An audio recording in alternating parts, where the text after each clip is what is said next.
Good morning and welcome to day 87 of Geriatric 1944's Coronavirus Diaries. Well, today I thought I'd go on with the nostalgia about music because a lot of you seem to react well to the diaries I do about various musical links I've had with the past, either with people I know, even celebrities like Will Smith, which was yesterday's diary, or certain circumstances I've been in, producing records and being an executive in charge of music and so on and so forth. Way back in the early 1970s, I was lying in bed and reading my Daily Mail. And a friend of mine, who was actually a very dear friend of mine, was the theatre reviewer on the Daily Mail at the time. Jack Tinker lived down in Brighton. And dear Jack had written a review about this strange little show that had opened the night before that he'd seen in the theatre upstairs at the Royal Court in Sloane Square. And he raved about it. He said, "This is one of the funniest, best things I've seen in years." It looked absolutely marvellous. Didn't anyway in it say that it was a musical, but he just raved about it. So I phoned a friend of mine I was meant to be having dinner with that night, Donald Torr. Used to be a dancer with the young generation on the BBC. And I said to Don, would you mind going to the theatre before we go to dinner tonight? And he said, no, it'd be lovely. So I bought a couple of tickets and we went along. It was the second night and the show was the Rocky Horror Show. It was absolutely wonderful. Tim Curry playing Frankenfurter was fantastic. Richard O'Brien playing Riff Raff was brilliant. I just adored the show. So much so that I said to Don, right, I'm going backstage to sign up the rights to make the album of this.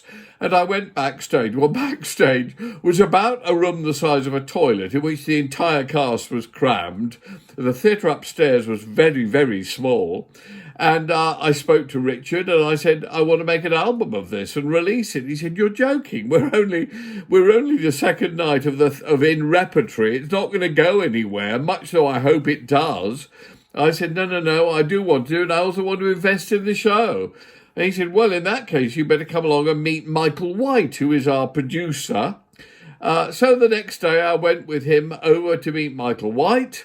And sure enough, Michael White said, well, I'm desperate for somebody else to come in and put some money in. If you want to, you can have 20% of everything that comes out of this show if you put in 20% of the capital, which is £20,000, because I think it was actually 20%, and the whole thing was capitalised at something like 100,000 or... Hey, you do the figures, I can't fucking work it out. Anyway, Michael said, you've got 20%, A, you have the full rights to the album in all time, and B, you have now got 20% of any profits the show makes. So I said, brilliant. And that weekend, believe it or not, just literally that weekend, a few days later, I got the entire cast and all the musicians and everything into the studio, which I got at a cheap rate. It was Psalm Studios, which Trevor Horn and his wife had just opened, and they were desperate to get people in there. So I booked him for the whole weekend at a tiny cut rate price. And we went in there, I think it was the first session they did there, and we recorded the album. And I wouldn't let anybody go home, so overnight people had to sleep on the floor because they needed to be available to a bit of overdubbing or whatever. And I got the entire cast thing completed. Nobody could believe I was doing this because this was a little repertory show.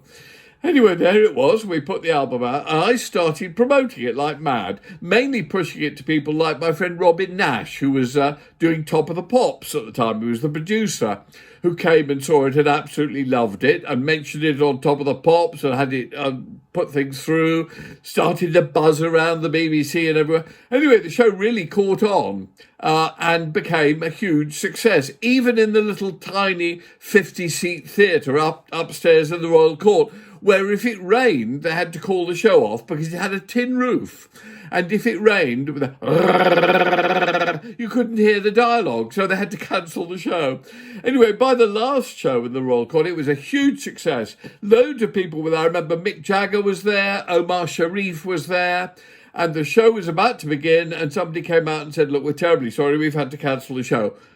It wasn't raining or anything, because I was there almost every night. And I went backstage to find out what happened. Everyone was terribly upset about it being cancelled. They were all looking forward to seeing it. And I discovered that what was happening was the guy that was playing Rocky, who was a very good actor called Rayner Burton, gorgeous looking, and he played it all in just a tiny little sort of G-string kind of, pair of swimming trunks or underpants or whatever.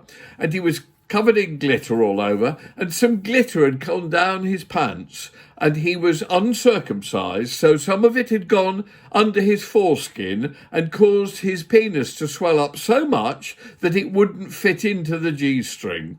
And they didn't have any other G-strings of a larger size, and anyway, I think he was in too much pain to play the role, so that's why they had to cancel the show. I always love that story.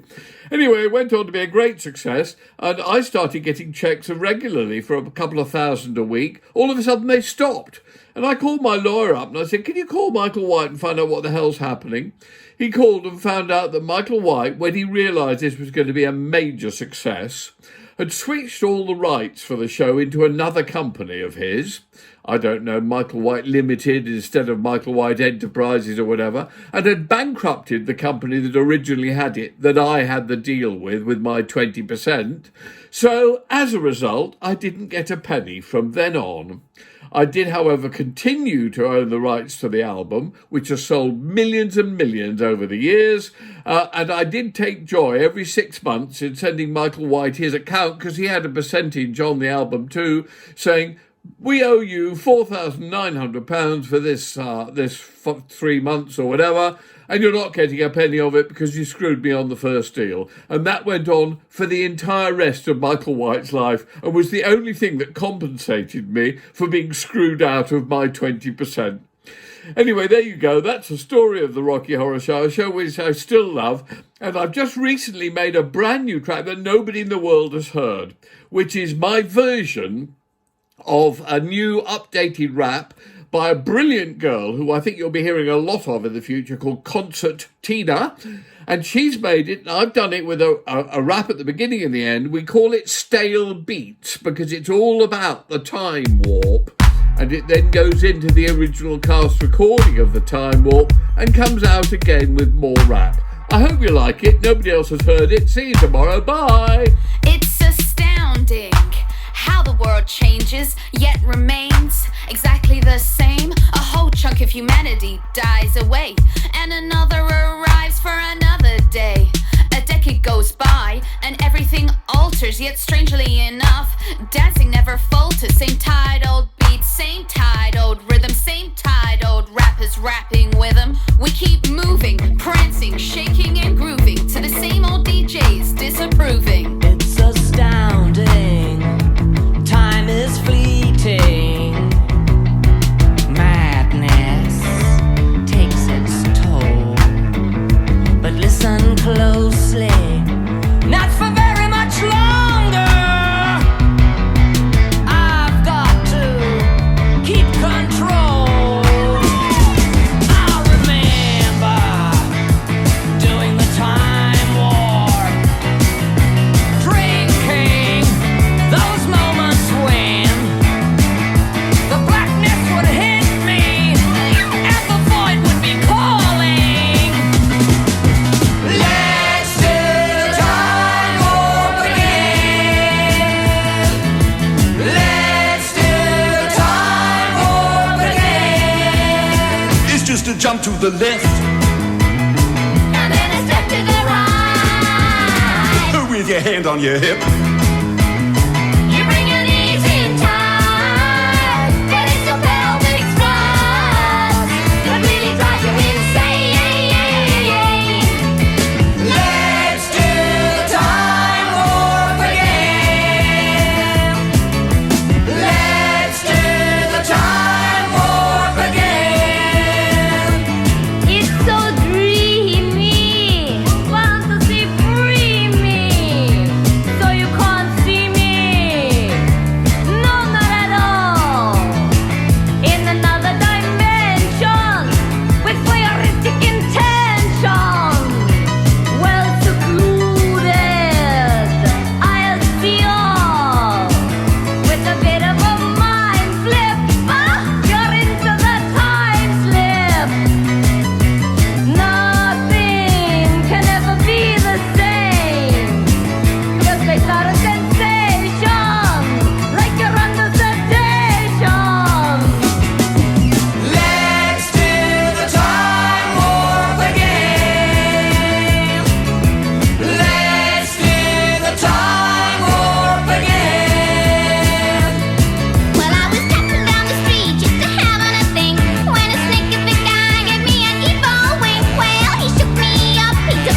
used to jump to the left.